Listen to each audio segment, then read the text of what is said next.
June 2వ తారీఖున తెలంగాణ ఆవిర్భావ వేడుకల సందర్భంగా పవన్ కళ్యాణ్ తెలంగాణలో ఉన్నటువంటి జనసేన కార్యకర్తలతో ఒక మీటింగ్ ఏర్పాటు చేసుకున్నారు. దాదాపు క్రియాశీలకంగా పనిచేసే ఒక 2000 మంది కార్యకర్తలను ఎంపిక చేసి వాళ్ళతో పవన్ కళ్యాణ్ సమావేశం కాబోతున్నారు అనేటువంటిది జనసేన పార్టీ నుంచి వస్తున్నటువంటి సమాచారం. అయితే తెలంగాణలో జనసేనలు విస్తరించుకోవటం, హైదరాబాద్లో మీటింగ్ పెట్టడం అనేటువంటిది పవన్ కళ్యాణ్ గారు చేస్తున్న ఒక నేరమా?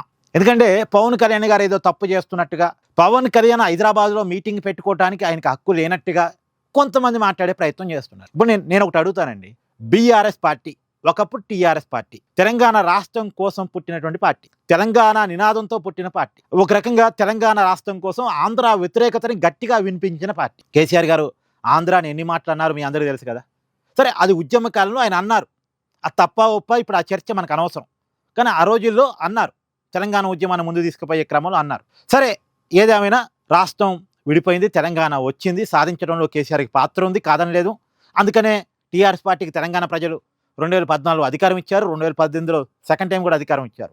సెకండ్ టైం అధికారంలోకి వచ్చిన తర్వాత ఇక తెలంగాణను మనం అభివృద్ధి చేసాం, మనం జాతీయ పార్టీగా మారదామని చెప్పేసి తెలంగాణ నినాదంతో పుట్టినటువంటి, ఆంధ్ర వ్యతిరేకతతో పుట్టినటువంటి టీఆర్ఎస్ కాస్త బీఆర్ఎస్ అయింది. బీఆర్ఎస్ అయిన తర్వాత ఆ పార్టీ ఆంధ్రాలో కూడా కమిటీ వేసుకుంది. దానికి తోట చంద్రశేఖర్ గారిని ఆంధ్రప్రదేశ్ బీఆర్ఎస్ పార్టీ కమిటీ ప్రెసిడెంట్గా కూడా పెట్టింది.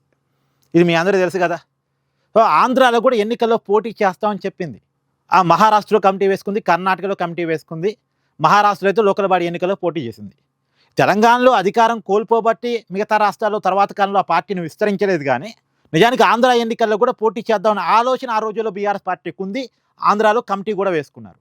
మరి ఆంధ్రాకి వ్యతిరేకంగా పుట్టిన పార్టీ, ఆంధ్రోళన తిట్టిన పార్టీ, వాళ్ళ పేడ బిర్యానీ అని అదని ఇదని నానా రకాల మాట అన్నటువంటి పార్టీ ఆంధ్రాలో విస్తరించడానికి వెళ్ళిన తర్వాత హైదరాబాదులోనే పుట్టిన పార్టీ, తెలుగువాడు పెట్టిన పార్టీ, హైదరాబాదులో ఎప్పటి నుంచో నివాసం ఉంటున్నటువంటి ఒక వ్యక్తి పెట్టిన పార్టీ తెలంగాణలో రాజకీయం చేయడం తప్పవద్దా? ఆంధ్రాకి వ్యతిరేకంగా పుట్టిన పార్టీ ఆంధ్రాలో రాజకీయం చేయొచ్చు. ఒక ప్రాంతం కోసం పుట్టిన పార్టీ ఏం కాదు, ఒక నినాదంతో ఒక సిద్ధాంతంతో పుట్టినటువంటి జనసేన పార్టీ. అతను మూల ఆంధ్ర అయితే కావచ్చు, అతను బేసిక్గా ఆంధ్ర రాజకీయాలకు సంబంధించిన వ్యక్తి అయితే కావచ్చు, కానీ అతను తెలంగాణలో రాజకీయం చేయకూడదా? భారత రాజ్యాంగం ప్రకారం ప్రాంతీయ పార్టీ జాతీయ పార్టీగా మారచ్చు, ఒక రాష్ట్రంలో ఉన్న పార్టీ మరొక రాష్ట్రంలో కూడా ఎన్నికల్లో పోటీ చేయొచ్చు. ఇప్పుడు తృణమూల్ కాంగ్రెస్ పార్టీ ఉందండి. తృణమూల్ అనేది బెంగాల్ పదం, అది బెంగాల్ కోసం పుట్టిన పార్టీ.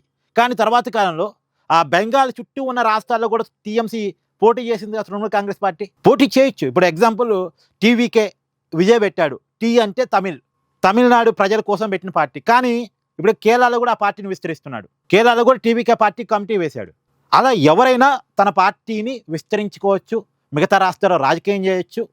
అందులో పవన్ కళ్యాణ్ తెలుగువాడు, తెలంగాణలో అభిమానులు ఉన్నవాడు, తెలంగాణలో కార్యకర్తలు ఉన్నవాడు, కాబట్టి విస్తరించాలనే ఆలోచనకు వెళ్తున్నాడు.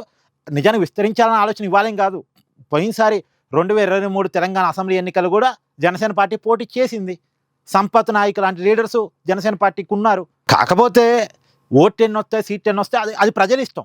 కానీ పోటీ చేసే హక్కు ఉంది, పార్టీని విస్తరించుకునే హక్కు ఉంది, రాజకీయం చేసే హక్కు ఉంది. ఎలాగైతే ఆంధ్ర నిలుతూ పుట్టిన బీఆర్ఎస్ పార్టీ ఆంధ్రాలో రాజకీయం చేసుకునే హక్కు ఎలా ఉందో, అలాగే జనసేన పార్టీకి తెలంగాణలో రాజకీయం చేసుకునే హక్కు కూడా ఉంది. దీన్ని ఎవరు కాదనలేం. ఇదేం నేరం కాదు. దీన్ని అడ్డుకునే హక్కు ఎవరికీ లేదు. దీని మీద మీ అభిప్రాయాన్ని కామెంట్ చేయండి.